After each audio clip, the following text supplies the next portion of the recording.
तो जैसा कि हम सभी लोगों ने देखा था, एल्डर सेवन और टैंक्सन की फाइट शुरू हो जाती है, जहां पर एल्डर सेवन अपनी पावर्स को दिखाते हैं, जिसे देखकर टैंक्सन होता है वो समझ जाता है कि जो एल्डर सेवन है वो एक सोलन मास्टर है। अब वो सीधे टैंक्सन के ऊपर अटैक करने जाते हैं अपनी थर्ड रिंग का इस्तेमाल कर वो टैंक्सन के ऊपर क्लियर बर्निंग सन का इस्तेमाल करके सीधे टैंक्सन पे मारते हैं, जो कि टैंक्सन को लगने ही वाला होता है, लेकिन टैंक्सन उसे हाउटियन हैमर से रोक लेता है।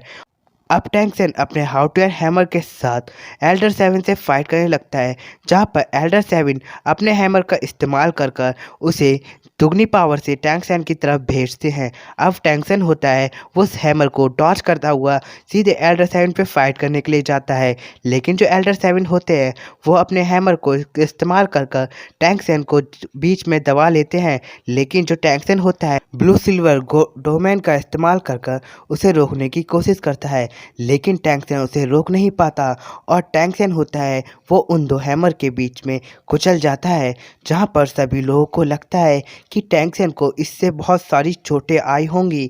अब टैंक्सन होता है वो बहुत ज़्यादा घायल हो चुका होता है। फिर हम देखते हैं टैंक्सन होता है वो उस अटैक से डॉज करके नीचे निकल आता है। अब टैंक्सन अपने वेपन का इस्तेमाल कर सीधे एल्डर सेवन पे अटैक करता है, लेकिन एल्डर सेवन उसके अटैक को तोड़ देते हैं। अब टैंक्सन होता है वो एल्डर सेवन के ऊपर अपने पावरफुल अटैक करता है, जिससे वो एल्डर सेवन को जमाने लगता है, लेकिन एल्डर सेवन वहाँ से बच जाते हैं और टैंक्सन होता है वो बहुत ज़्यादा घायल हो जाता है।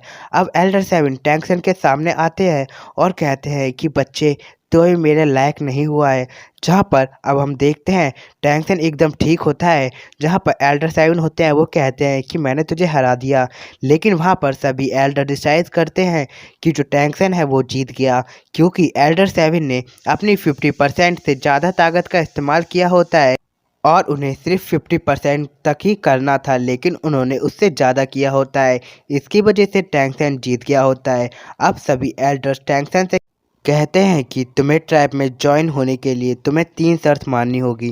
पहली शर्त ये है कि तुम्हें 80 लेवल तक पहुंचना होगा, और सेकंड शर्त ये है कि तुम्हें मार्शल सोल से हाउटियन के मुकुट को वापस लाना होगा। अब सोलैंड मास्टर उसे थर्ड शर्त ये बताते हैं कि उसे 1000 साल पुराने बीस्ट की रिंग को अब्जॉर्ब करनी होगी, जिसे तुम्हें 10 साल में ही करना है। अब टैंक्सन मान जाता है इन सभी शर्तों को और टैंक्सन अपनी जर्नी पर निकल जाता है। अब हमें सिर्फ स्कूल की तरफ दिखाया जाता है, जहाँ पर सभी बच्चे ग्रेजुएट हो चुके होते हैं। फिर हम देखते हैं कि जहाँ पर हमारे जो सिर्क स्कूल के मेंबर्स होते हैं, मतलब दाई मुबाई कैट गर्ल, वो 5 साल बाद फिर से सिर्क स्कूल मिलने के लिए आए होते हैं, जैसा उन्होंने प्रॉमिस किया होता है।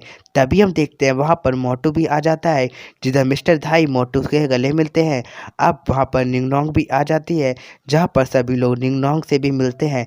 तभी वहाँ पर टैंक्सन आता है, लेकिन कोई भी बच्चा टैंक्सन को नहीं पहचान पाता, क्योंकि जो टैंक्सन होता है वो पूरी तरीके से चेंज हो गया होता है। तभी वो लोग टैंक्सन के कुछ निशान देखते हैं, जहाँ पर वो लोग दिखाते हैं कि उन्होंने टैंक्सन को नहीं पहचाना है। अब वो लोग सीधे टैंक्सन पे अटैक करने के लिए जाते हैं। अब टैंक्सन होता है वो उनके अटैक को सभी ब्लॉक कर रहा होता है और वो कहता है कि मैं टैंक्सन हूँ, जहाँ पर कोई भी उसे पहचानता नहीं है, और सीधे अटैक करने लगता है। अब टैंक्सन अपने हिडन वेपन्स को भी दिखाता है, जहाँ पर मिस्टर धाई शांत हो जाता है और वो कहता है कि हम तुम्हें पहले ही पहचान गए थे। अब टैंक्सन और मिस्टर धाई बात करने लगते हैं, जहाँ पर मिस्टर धाई कहता है कि तुम बड़े ही हैंडसम हो गए हो टैंक्सन। अब टैंक्सन को थोड़ा अजीब सा फील होता है। अब टैंक्सन होता है वो निंगनोंग से पूछता है कि ऑस्कर कहाँ पर है। अब निंगनोंग होती है वो ऑस्कर के बारे में बताती है कि ऑस्कर ने उसका ट्राइब छोड़े हुए कई साल हो चुके हैं और वो उसके ट्राइब के रूल के चलते ट्रेन होने के लिए गया है। अब जो निंगरोंग होती है उसे ये सब याद करके बहुत रोना आ रहा होता है। अब टैंक्सन और मिस्टर दाई सब कुछ समझ जाते हैं। तभी हम देखते हैं वहाँ पर मिस्टर जाओ आ जाते हैं, जहाँ पर मोटू होता है वो मिस्टर जाओ से बात करने लगता है। अब सभी लोग सिर्फ स्कूल के अंदर जाने लगते हैं, जहाँ पर मिस्टर जाओ से मोटू बोलता है कि मैं बहुत ज़्यादा स्ट्रांग हो गया हूँ और मैं 64 लेवल पे पहुँच गया हूँ। जहाँ पर सभी लोग उससे कहते हैं कि अभी भी तुम सबसे कमज़ोर हो। जहाँ पर मोटू बोलता है मेरी क्या गलती है, मैं दिन रात ट्रेनिंग करता हूँ और तुम मुझसे भी ज़्यादा ट्रेनिंग करते हो, इसमें मेरी क्या गलती है कि तुम मेरे से ज़्यादा ताकतवर हो। अब वो वहाँ पर मिस्टर जाओ से ये सब कहने लगता है और वो कहता है कि मैंने इन 5 साल में बहुत ट्रेनिंग की है और मैं इतना तो स्ट्रांग हो गया हूँ कि मुझे इतनी आसानी से कोई नहीं हरा सकता। अब हमें दूसरे सीन में ग्रैंड मास्टर और अरलोंग को दिखाया जाता है जो कि डीन को उठाते हैं। तभी वहाँ पर हमारे सिर्फ स्कूल के बच्चे एंटर होते हैं और वो उनसे बात करने लगते हैं, जहाँ पर ग्रैंड मास्टर टैंक सेन से कहते हैं कि तुम बहुत ज़्यादा ताकतवर हो गए हो और डीन भी यही कहता है। जहाँ पर मिस्टर धाई फिर से कहते हैं कि अब तो तुम बहुत ज़्यादा हैंडसम हो गए हो और तुम्हें सभी लड़कियाँ पसंद करेंगी। जहाँ पर मोटू होता है वो रोते हुए कहता है कि हाय रब्बा मैं तो सिंगल ही मरूंगा। जहाँ पर मिस्टर धाई मोटू को समझाते हैं और कहते हैं कि ऐसा कुछ नहीं होगा। तभी सभी लोग मोटू की इस बात को सुनकर हंसने लगते हैं। अब मिस्टर धाई बताते हैं कि जो कैटगर्ल है वो ज़ू किंगडम की राजकुमारी है। अब सीन शिफ्ट होता है और सभी लोग अंदर जाते हैं, जहाँ पर अब टैंक्सन होता है वो बताता है कि मार्शल सोल ने उसके मॉम डैड के साथ क्या किया, कैसे उसने उसकी मॉम को मारा और कैसे उसके डैड के साथ क्या हुआ। और वो बताता है कि उसके ट्राइब के रूल के चलते अब वो 3 शर्त की ही वजह से अपने ट्राइब में ज्वाइन हो सकता है। फिर वो लोग अब ऑस्कर के बारे में बात करते हैं कि ऑस्कर के साथ क्या हुआ। फिर हमें दूसरी तरफ ऑस्कर को दिखाया जाता है जो कि अपने भाई के साथ ट्रेनिंग कर रहा होता है और ज़्यादा पावरफुल होने के लिए। तब हम देखते हैं कि ऑस्कर पूरी तरीके से चेंज हो जाता है और उसकी फाइटिंग स्पीड भी बहुत ज़्यादा बढ़ गई होती है, जहाँ पर उन्होंने 2000 साल पुराने बीस्ट को हराया होता है और अब ऑस्कर होता है वो उसकी रिंग को अब्जॉर्ब करने लगता है और जो ऑस्कर का भाई होता है वो उसकी मदद करने लगता है।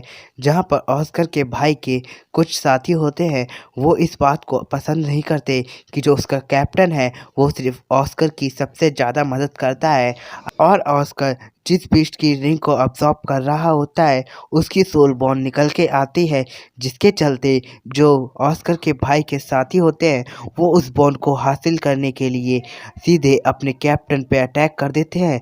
लेकिन जो ऑस्कर का भाई होता है वो ऑस्कर की मदद करने के लिए उन सभी से फाइट करने लगता है और वो अब हार रहा होता है क्योंकि वो बहुत सारे लोग होते हैं।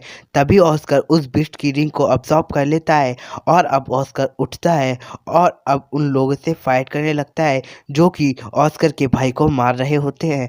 अब ऑस्कर हमारे टैंक सन के हिडन वेपन का इस्तेमाल कर कर सभी को मारने लगता है।